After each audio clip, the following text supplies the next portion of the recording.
Welcome to day 147 on the trail. We have four readings for today from 1 John chapter 3 verse 18 through 421, Deuteronomy 26 verses 1 through 19, Psalm 136, and 1 Maccabees 12 verses 39 through 53. Today in Deuteronomy, we find what some consider to be the centerpiece of Jewish theology. Deuteronomy 26 verses 5 through 11, which reads, "A wandering Aramean was my ancestor. He went down into Egypt and lived there as an alien, few in number, and there became a great nation, mighty and populous. When the Egyptians treated us harshly and afflicted us by imposing hard labor on us, we cried to the Lord, the God of our ancestors, and the Lord heard our voice and saw our affliction, our toil, and our oppression. The Lord brought us out of Egypt with a mighty hand and an outstretched arm, with a terrifying display of power, and with signs and wonders. And he brought us into this place and gave us this land, a land flowing with milk and honey. So now I bring the first of the fruit of the ground that you, O Lord, have given me." This passage from Deuteronomy may well be one of the oldest texts in the Hebrew Bible. This is more than a recounting of historical events, but a confession of God's deliverance of his people. This is more than history, but a statement of faith in who God is and a trust in what God has done and is doing in their lives.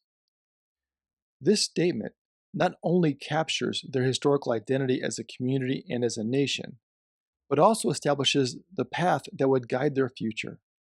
Here, we are reminded that the writings contained in the Hebrew Bible are more than a simple recounting of their past and of their physical deliverance, but a theological statement of their identity as God's people. In 1 John today, we will find two basic messages. The first is to be aware of false teaching about Jesus. As the author states in chapter 4, verse 1, "Beloved, do not believe every spirit, but test the spirits to see whether they are from God. For many false prophets have gone out into the world." As we discussed in the introduction to 1st, 2nd, and 3rd John, the community was dealing with leaders who were denying that Jesus was the Christ. And they had departed from traditional beliefs about Jesus, such as his humanity. And they taught that Jesus was only a spirit and had not come into the world as a physical human being. We see this in verses 2 and 3. "By this, you know the Spirit of God. Every spirit that confesses that Jesus Christ has come in the flesh is from God, and every spirit that does not confess Jesus is not from God."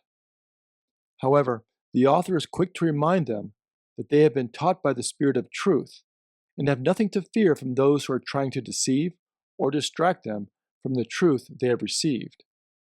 We also see in chapter 4 the author working to strike a balance between loving others, which is known as orthopraxy, or right action, and holding on to the proper beliefs about Jesus, or orthodoxy, right belief.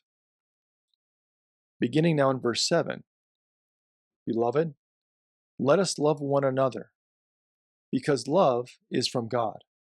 Everyone who loves is born of God and knows God. Whoever does not love does not know God, for God is love." The definition of love has become increasingly ambiguous in our modern age. With the same word, we can express love for our spouse or children, or a faithful pickup truck that we've owned for the past decade. What is love? How is it defined? Is love the absence of hate, or the presence of something greater? What is the source of love? Here, the author tells us clearly that love has one definition: God himself. To love and know love is to know God. Love is not a set of personal preferences, or a mental assent to a value statement of worth, or a theological concept. We do not create love, and we do not own it. Love is first given to us. True love is revealed to us. Continuing in verse 9, God's love was revealed among us in this way. God sent his only Son into the world so that we might live through him. In this is love, not that we loved God, but that he loved us and sent his Son to be the atoning sacrifice for our sins. As we saw in Paul's letter to the Roman church earlier on the trail, God's love was expressed to us first by his graciousness. Romans chapter 5, verse 8. But God proves his love for us in that while we still were sinners, Christ died for us. While we were still lost in darkness and dwelling in the prison of our own sin, God sent his only Son into the world.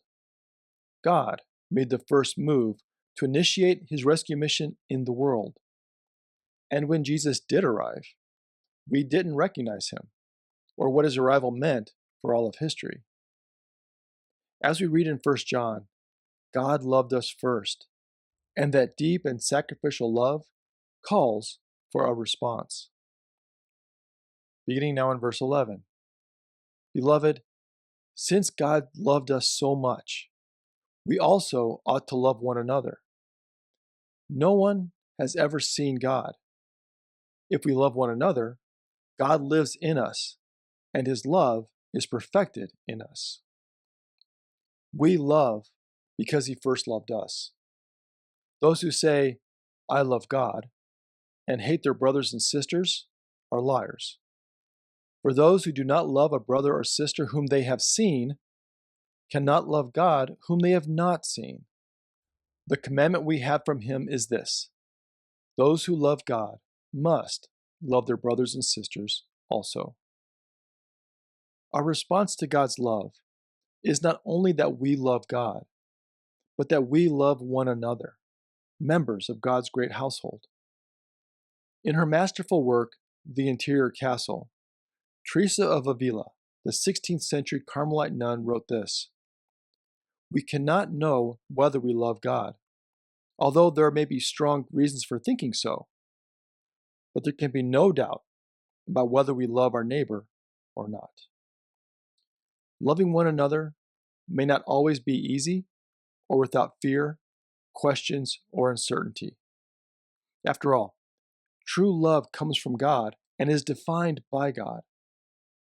We are often told that love can be reduced to simply being nice or polite. However, this is not the love that God first showed to us. God's love is courageous, resolute, enduring, and sacrificial. God is love. And this is the same love that God calls us to share with one another. Thank you for joining us today.